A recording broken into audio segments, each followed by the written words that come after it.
Hey, are you a business owner, entrepreneur, or professional?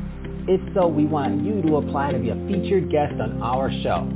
My name is Adam Torres, and I host the Mission Matters series of podcasts. I've recorded over 3,000 episodes, and we are just getting started. How do you know if you'd be a good guest to be on the show? Well, only one way to find out, and that's to apply, but I'm going to let you in on a little secret.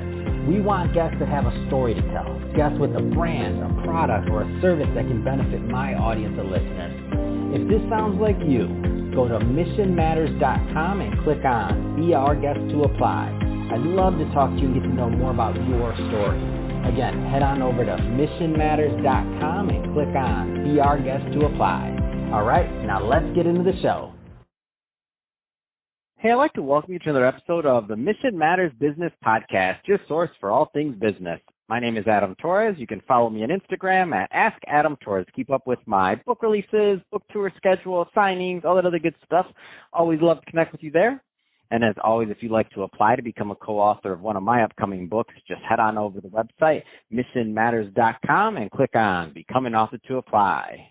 All right, so today is a very special book episode. What is that? That's when I bring on an author that we recently published in one of our series and give an interview on the chapter that they wrote for us also and talk a little bit more about their business. So today's return guest and recently published author is Martin Rowinski, and he is the CEO over at Boardsy. Martin, welcome back to the show. Thank you, Adam. Thank you very much. Very, very excited and feel blessed being welcome back. All right, Martin. So first off, congratulations on being chosen for the book. When I saw your subject matter, first of all, I love it. So the title of Martin's chapter is Every Company Should Have a Diverse Board, and we're going to go into that. I just want to say, so how do you feel now that you're done and you're published and you have your work and message out there? Well, relieved. It's been a dream for a long time to write a book. Definitely not on this subject, because I don't go back that many years in this company with being with Boardsy. But you always fear the factor of a big accomplishment. It takes a lot of time and effort. And seeing this opportunity to partake in a chapter felt like a great beginning to ongoing writing. So I am glad I took this opportunity, and I appreciate the guidance along the way, and here it is. That's awesome. So we're going to get into your chapter, but before we do that, I know you've been on the show before, but I don't want to assume that all of our new listeners caught your first episode. So let's start off with you telling us a little bit more about what you're doing over at Boardsy, please. Yeah, no problem. So we created Boardsy a few years back, and we have a few stages there, but the main idea is what companies out there either lack or take a very long time in doing, and a lot of times they don't have the time to do so. And it can also get expensive if you do choose the route of using a recruitment company, which usually strategically recruitment companies go after CEOs, big headhunters. And just building out a board, whether it's a board of directors or board of advisors, they can still do it, but that's not their forte. So we chose that niche, and we focus on basically helping anybody from a startup company to a public company in replacing whether it's one board member or building out an entire board of directors or sometimes just board of advisors. So we have been building a network of executives, they're top-level executives that we basically acquire, and they let us know that they are ready to give back. They have time available to be on boards, and they are ready to do so. And then basically just have a matching system as we bring on a company. There's a lot of factors to match them up with, but, as simple as skill sets to what they've done before and what industry we're looking at. And we basically match them up and introduce them and help along the way if needed to bring on that person onto the board. That's awesome. And I think this is a great transition to your chapter. So every company should have a diverse board. First off, what was the inspiration for this writing? So, as we got into this business, we knew that what everybody always laughs about, right? How do I get on the board? And everybody always says, well, you got to have a friend that has a friend that knows a friend that knows a friend. You got to know a guy. You got to know a guy, right? And usually, you got to be 65 years old and well-established executive, and it's just not true, right? I mean, there are some people that are not 65, and we strongly believed when California basically came out and said, hey, we need to break this anatomy of this person that has to be a 65-year-old well-established male. So they started basically telling public companies, obviously, is who they're trying to control, but start telling them that they need to diversify by having female on the board, or a certain percentage of females. So, we love that, and we always believed that prior to, California even saying that, just pretty much what my chapter talks about, because there is a lot to gain from diversity, and not just whether it's male or female, or age-related, or color related, or race related. It doesn't matter. Diversity is and can be a very, very good thing for a company. There's a lot to be gained from that. So that's what this chapter is pretty much about. So one of the things I like about your chapter a lot is it also does this, it kind of goes through some of the nuances of what the boards do and like the different responsibilities. So you have, and it was just really well laid out, because I feel like a lot of people maybe have heard of boards, or they want to be on boards, or maybe they even served on a board, but they don't really understand like how the overall structure and the function of the board or functionality kind of works. So maybe go into that a little bit. Yeah, so you're right. I mean, a lot of people do feel like, they reach a certain time in their life and they feel like they want to be on the board, but very few, and obviously we deal with executives every day, all day long, and a lot of them are in that position, but they don't realize what it takes. Being on a board of directors on a public company, definitely not an easy task to accomplish, meaning getting on that board, the interview process, the type of person that they're looking for. But also from the executive's point of view, understanding what it takes to be on that board. This is not a job where you just clock in and you do your work and you leave. So there are a lot of responsibilities, from the legal aspect, from having a D&O insurance, and a lot of people, when we tell them that, they don't even know what D&O insurance is.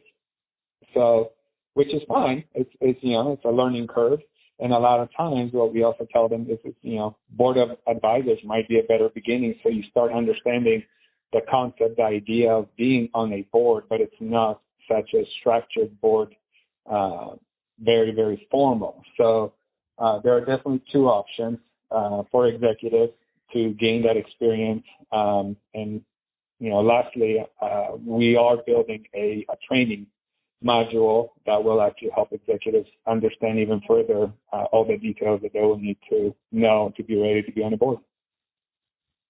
No, that's great. And so let's talk to a different segment of the audience right now that are listening to this, that maybe they're not looking at, being on a board, but maybe their company is at the point where they're thinking about, will creating this board or their first board, is that going to benefit them, right? Like what in terms of structure? So talk a little bit more about from the company side.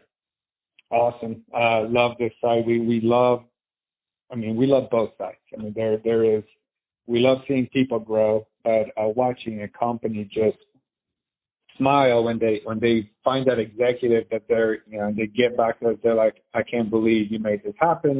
This is only somebody we could have dreamed of, having on our board as an advisor, and taking our company in this industry, having this veteran that's and when I say veteran, I don't mean like in age, because sometimes it could be somebody younger who has just made a difference in a specific industry, whether they sold or mergers and acquisitions, they had made something big and made a name of themselves, and now they're going to come into another company and basically do the same thing, or help them do the same. So it is very rewarding for us to see that sort of a thing. But as details on why a company should, or some companies don't think they need a board, or we're doing great, we're doing good. It's really interesting when a company looks into it.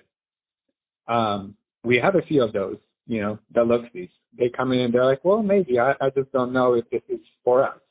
And this could be a company with 100 employees doing pretty well. Their board is pretty much made up of owners, maybe investors, maybe there could be one independent board member. But then we start looking at the company and start seeing whether it's holes or things we can really plug, or, do you have a person that can do this, or do you have this sort of a person? And start pitching ideas, and all of a sudden the light comes on and like, well, no, not really. So we'll look in our database, we'll make some connections, we'll set up some interviews. Next thing you know, they're super excited on bringing on 1 to 5 board members as a board of advisors. And watching that go from just, I'm just curious, to, wow, I can't believe I interviewed these people and the difference that they can make, and the ideas that they gave us just in the interview, what they can do here, we never even thought about. And it's just those fresh ideas from diverse executives that make the difference.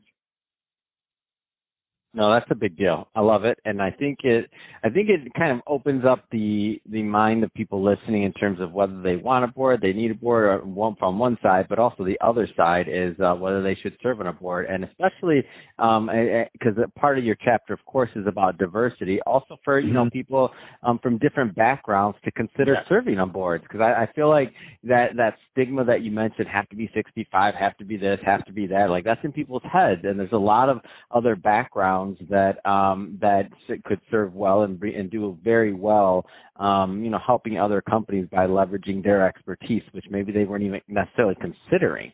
So I think it's a really cool angle. It was one of the great reasons why I was happy to publish this chapter, because when I read it, I'm like, oh my gosh, this is great. Like I get it, and it makes sense, and I think our readers are going to love it, and I think it's going to spark some change. So I think overall, great job on your work, and it's an honor to publish it. So that being said, though, we're about out of time on this episode, Martin. Even though I know we can talk about boards all day long. I know that's what we do. That's what we do at Boards Eye. I know we do. But that being said, if somebody is listening to this, so 2-part question, final question. Somebody's listening to this and they're, either a company that's considering putting together a board, or they're, a potential board candidate, and they want more information. I mean, what's the best way for them to reach out and learn more about Boards Eye?